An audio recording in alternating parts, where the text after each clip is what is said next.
बच्चों, आज हम आपके अध्याय 5 चैप्टर 5 जो है व्युत्क्रम अविभव रैखिक समीकरण उसका अध्याय करेंगे। तो उस चैप्टर को पढ़ने से पहले सबसे पहले बच्चों आप समझेंगे सारणिक। तो सारणिक को हम अंग्रेजी में डिटर्मिनेंट बोलते हैं। तो सारणिक एक आव्यूह का ही विन्यास है। तो एक आव्यूह क्या है? हमने आव्यूह पढ़ा था कि एक संख्याओं का विन्यास है। तो आव्यूह को हम क्या लिखते थे? बड़े कोष्ठक में। तो हमें अब सारणिक में क्या करना है कि बड़े कोष्ठक नहीं लिखना है। बड़े कोष्ठक की जगह हम देखो ये खड़ी लाइन, आव्यूह को हम खड़ी लाइन के बीच में लिख देंगे। तो क्या बन जाएगा? ये सारणिक। तो सारणिक को हम खड़ी लाइनों के बीच में उसके अवयवों को लिखते हैं। तो किसी भी सारणी को हम या तो दो खड़ी लाइनों के बीच में ए या फिर अपन डेल इस द्वारा व्यक्त करते हैं। तो सारणिक जो है वो आपके वर्ग आव्यूह से ही बनता है। जो ए है ना, ए जो आव्यूह है, तो ए क्या रहेगा? ये वर्ग आव्यूह। तो या तो 1 इंटू 1 का रहेगा, या फिर 2 इंटू 2 का रहेगा, या फिर 3 इंटू 3 का रहेगा। तो इस आपके सिलेबस में 3 इंटू 3 के आव्यूह तक का ही वो है, सवाल है। तो मान लो सबसे पहले हम सारणी का मान ज्ञात करेंगे। किसी भी सारणी का मान कैसे ज्ञात करते हैं? तो मान लो अपने को सबसे पहले 2 इंटू 2 का सारणी का मान ज्ञात करना है। तो एक सारणी दे रखा है, सारणी को अपन देखो दो खड़ी लाइनों के बीच में लिखते हैं सारणी। तो यहाँ भी अपन ने बड़े कोष्ठक, आव्यूह को तो अपन बड़े कोष्ठक में लिखते हैं और सारणी को दो खड़ी लाइनों के बीच में।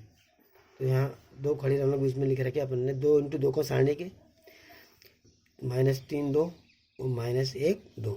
तो 2 इंटू 2 का सारणी के बच्चों, तो उसका मान ज्ञात करना बहुत आसान है। तो देखो ये वर्ग है, तो वर्ग में दो विकर्ण होते हैं, एक विकर्ण तो ये, एक विकर्ण तो ये, और एक विकर्ण ये, एक विकर्ण तो ये और एक विकर्ण ये।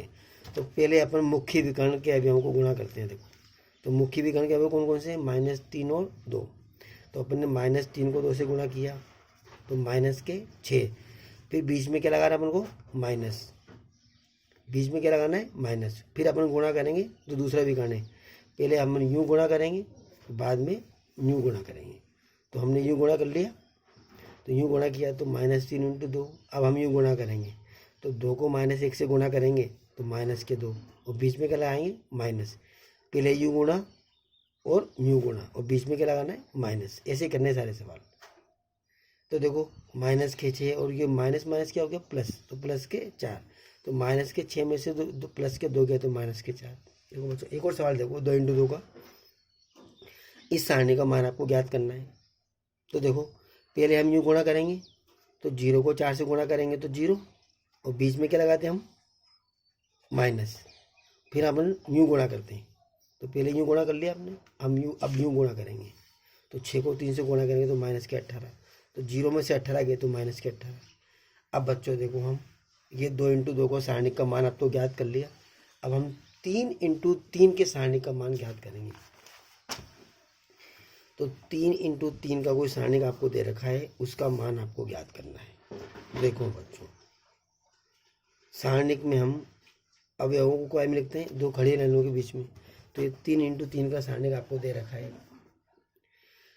तो आपको ये ध्यान रखना है बच्चों, किसी भी सारणी का मान ज्ञात करने के लिए हम कोई भी पंक्ति या कोई भी स्तंभ लेकर उसका प्रसार करते हैं। तो देखो 3 इंटू 3 के सारणी में 3 पंक्तियाँ होंगी और 3 ही स्तंभ होंगे।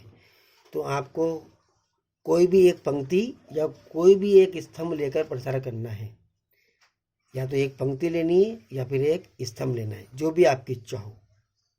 तो देखो इस सवाल में मैंने प्रथम पंक्ति ले रखी है, तो मैं प्रथम पंक्ति को लेकर प्रसार कर रहा हूँ इसका।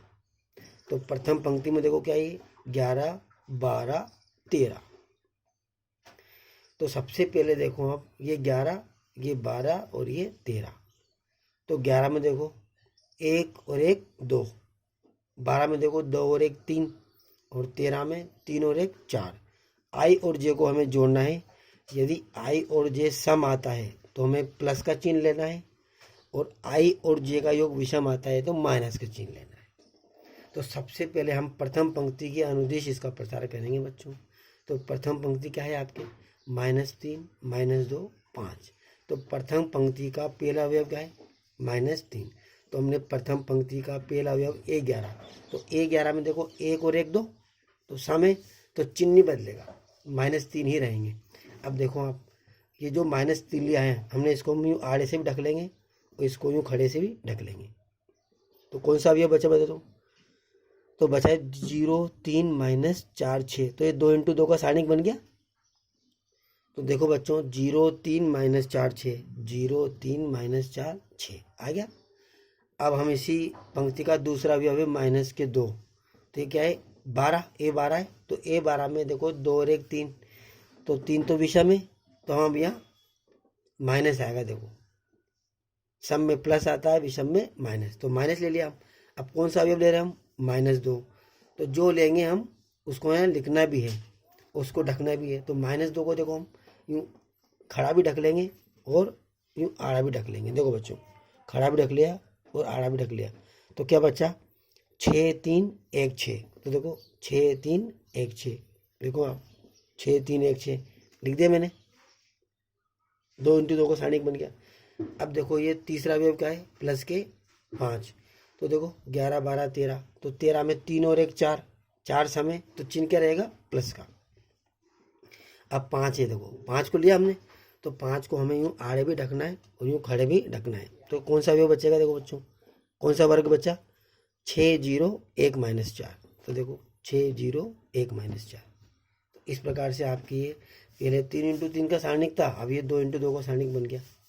अब 2 × 2 का सारणिक का मान आपको आता ही है। पहले हम यूँ गुणा करते हैं, पहले यूँ गुणा करते हैं और फिर यूँ गुणा करते हैं, और बीच में क्या लगाते हैं? माइनस।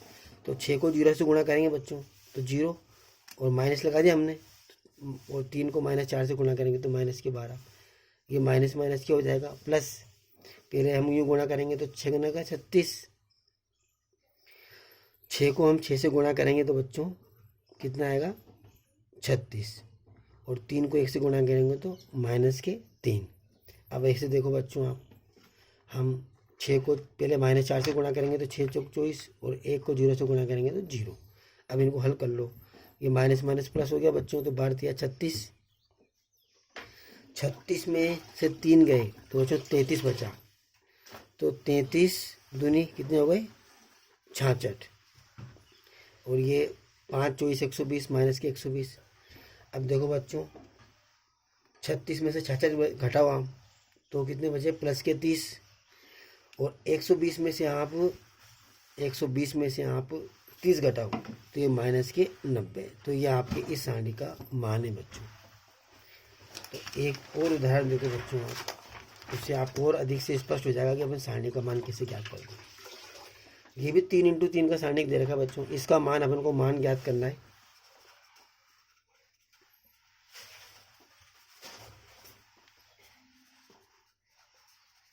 तो ये सारणी के, इसका मान अपन को ज्ञात करना है।